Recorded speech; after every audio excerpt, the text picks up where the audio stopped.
Hi everyone, and welcome to the Imagining a New We video blog with me, Dr. Samantha Cutrera, a video series designed to help history teachers and other heritage educators teach history in ways that are more transformative, meaningful, and inclusive for their students.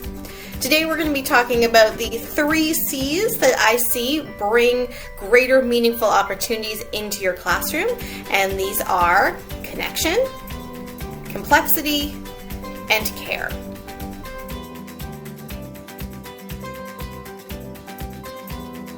Connection, complexity, and care are the foundation of a meaningful learning engagement in your history classes. And you may feel like you do all those things, and you probably do, and that's really great. But I think we can also really expand what we mean when we say things like connection, complexity, and care. And so this little video is to introduce you to some ways to maybe complicate our own notions of connection, complexity, and care, and ways to make it more nuanced for our students in the classroom. So let's start with connection. Now, these 3 things didn't come out of nowhere. This came from my research with students in which I talked to them about what they wanted in their history classroom and what their experiences of learning history, Canadian history, had been up to that point. And over and over again, I heard students say that they didn't want to learn boring history, they wanted to learn interesting history. And often Canadian history was the boring history, and they had all these other ideas about what interesting history was.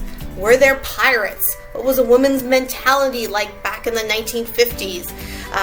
All of these weird questions that seem out of left field, as one teacher said about her students. But really, what students are asking for when they're saying interesting history is this notion of connection. They want history that makes sense to who they are, that is interesting because it attaches to the world that they live in. When they say boring history, it's because these histories have no connection to them. Or we're not teaching history in ways that help bring up this connection to them.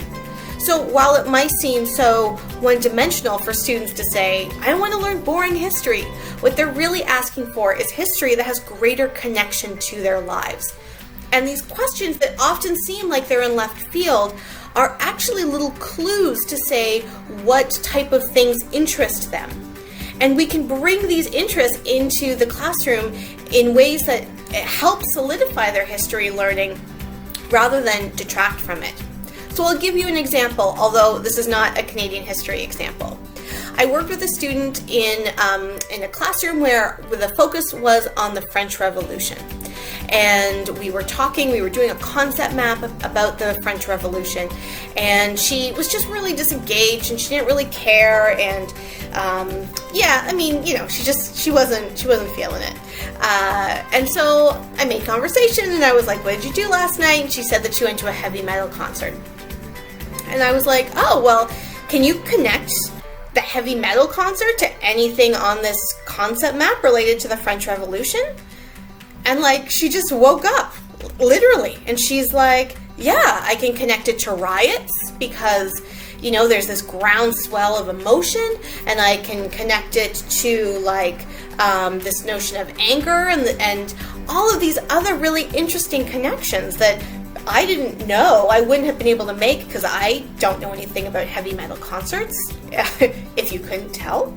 But she was able to tell. And so we were able to make this really interesting moment for her to learn history because we were able to connect it to things that she was doing outside of class. And she was willing and excited to make those connections. So ask students who they are outside of class. Map that out, and then ask them to map the content that they're learning onto those connections. And you might see a greater engagement in history learning than you may had previous. The second thing is complexity. Now, oftentimes teachers do the connection bit. You have Black students in the classroom, you want to teach Black history. So you give them a handout on Black history, or you show a video, or you show a heritage minute, and you're like, there you go, there are your connections. Okay, good effort, but Students say themselves that this is one-dimensional and it doesn't really mean anything to them because sure, they can see those connections, but it doesn't mean anything. Black students, for example, they know that there was discrimination in the past, just because there's also discrimination in the present. These connections without complexity doesn't really allow for students to be able to go further in their learning.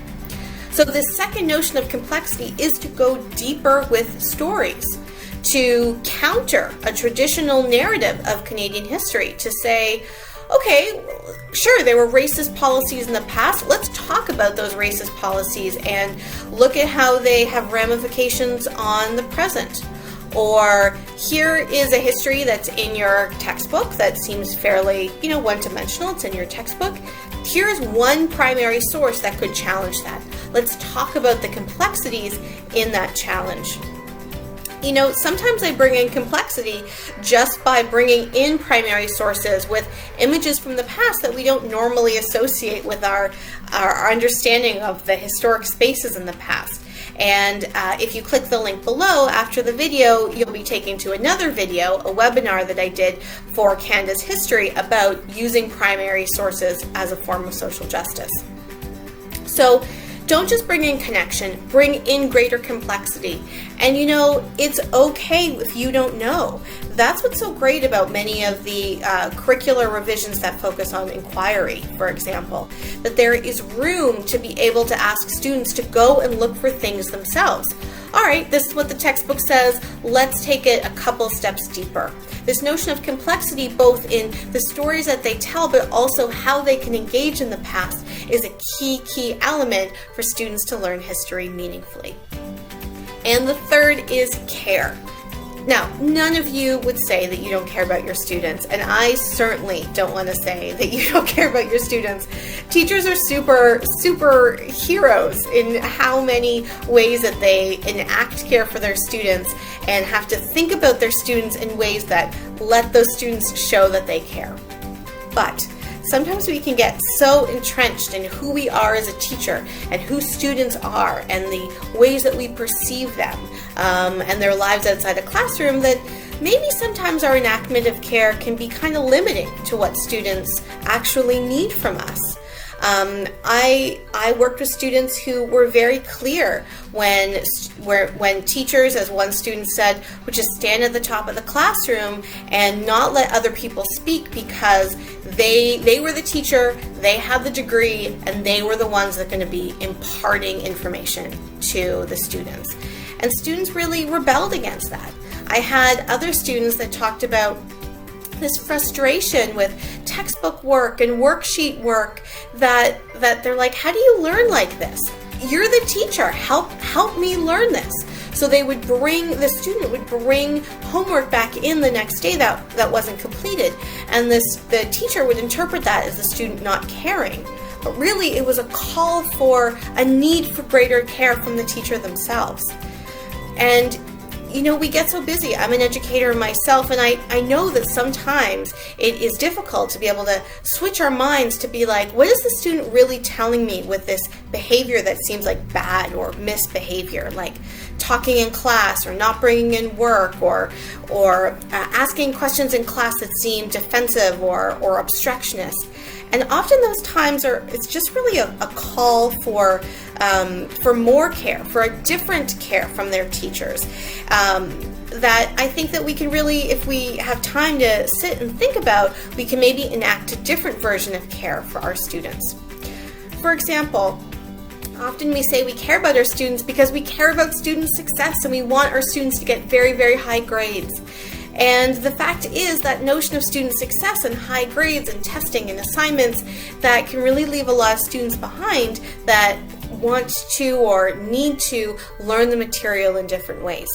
So again, I know you all care about your students, but when we face students that we find are really resistant to what we're doing in a variety of different ways, maybe it's time for us to think about different ways that we can care for their students. That this extra layer of superhero-ness that we have to enact in our classrooms is kind of mind reading and body reading and energy reading to be able to really identify what type of care a student needs in their classroom that day. So the 3 things that can lead to meaningful learning in the classroom, according to students, because again, this is all from my research with students, is connection, complexity, and care. And I just realized that you probably can't see my fingers because of the graphic, but that's fine. You can count yourself. And if I think about my own lessons related to these 3 elements, I already can see my own practice shifting and changing in ways that lead to greater meaningful invitations for students to learn. And I hope this was useful for you as well. If you are interested in learning more about the students' actual words and how they thought about teaching history in particular, you can check out my new book that will be published in the summer of 2020, Transforming the Canadian History Classroom, Imagining a New We by moi. Chapter 3 is all about connection, complexity, and care from the student's point of view, and I hope that you'll find it really illuminating of what students say that they need and want and desire from their history education. So have a great day, everyone, and we'll see you next week.